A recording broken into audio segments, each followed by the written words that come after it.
Go.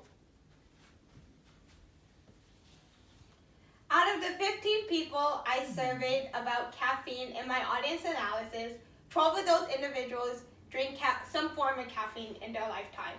I want to persuade you, my audience, to limit your caffeine intake because being a college student, I noticed how many people start drinking more caffeine than they usually did since they're in college.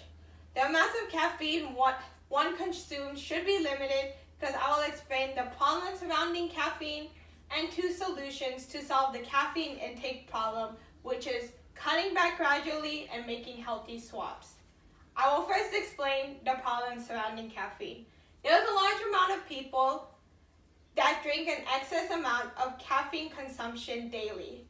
There is a large variety of reasons why people drink it. According to my audience analysis, about 30% of the people drink caffeine to stay awake.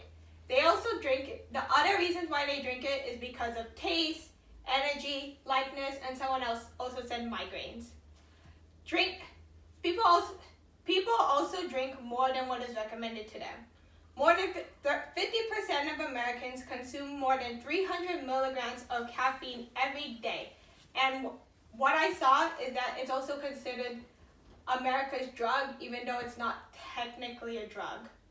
However, according to what I read on Mayo Clinic, it recommends up to 400 milligrams of caffeine, which is almost the daily amount of what we should be drinking.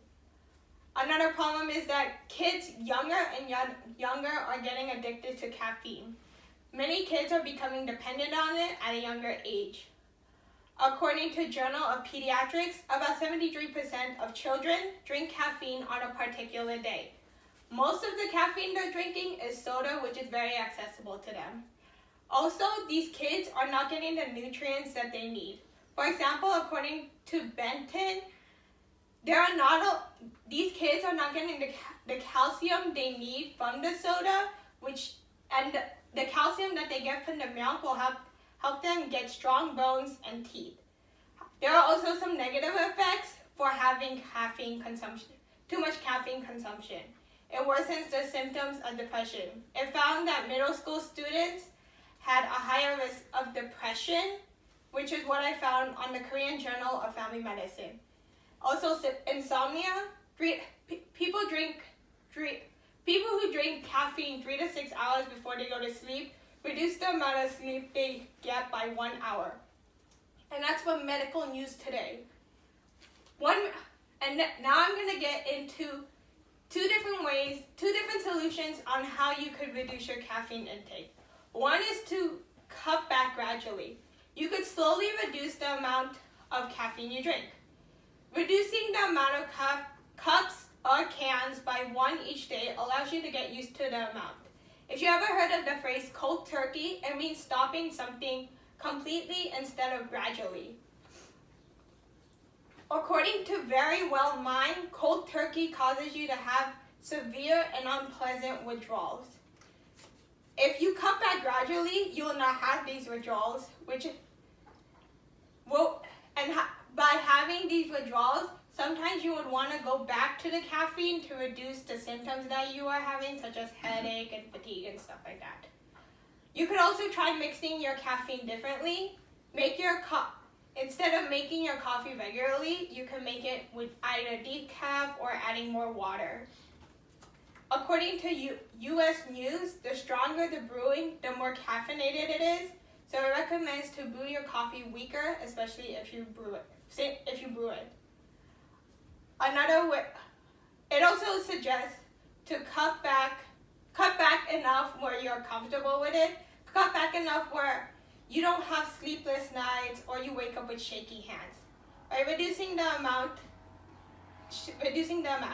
not cutting out caffeine completely. By cutting out caffeine where you're comfortable with it, you want to cut out to the point where you don't have side effects. According to researchers at Penn State, they created an app called Caffeine Zone that helps you decide whether the caffeine you are drinking will be helpful or not helpful for you, and this app is also available on the App Store. Another solution to cut back caffeine intake is to make healthy swaps. One reason is they recommend drinking tea. They have less milligrams of caffeine, such as green tea that has 40 milligrams of caffeine in each cup, while coffee that has 100 to 200 milligrams of caffeine. They also recommend tea, which has 60 milligrams of caffeine. There are different types of tea that you could drink, such as caffeine-free herbal tea that has different flavors such as cinnamon, black cherry, peach, and other types of flavors to help you still get that taste that you like, but to reduce the amount of caffeine. There's also dandelion root coffee. There's no caffeine, but it's made up of dried, chopped, and roasted dandelion roots. They also recommend another way to make healthy swaps is to drink more water. There's a lot of benefits for drinking water. Water flushes out the toxins, also known as the caffeine, out of your body, as well as it keeps you hydrated. It also reduces your want of wanting to grab that unhealthy drink. There are also negative effects of drinking like caffeine, which is why you would want to make these healthy swaps. So you could drink one more cup of water for every caffeine cup you drink. And reasons why you drink coffee could be the reason of you not drinking water. Also, you could try exercising. 10 minutes of exercise increases your blood flow and not want to get a cup of coffee. Going outside to get fresh air will cause you to get more fresh air and oxygen. Every time you wake up, you go work out and release endorphins to make you feel more energized and healthier. You could keep yourself accountable by signing up for a class or getting a friend. In conclusion, caffeine intake should be limited because there is a problem surrounding caffeine intake and two different solutions to limit one's caffeine intake, which is cutting back gradually and making healthy swaps. With the information I provided, you might want to consider limiting your caffeine intake. Limiting your caffeine intake will provide you with a better lifestyle and a healthier body. Thank you.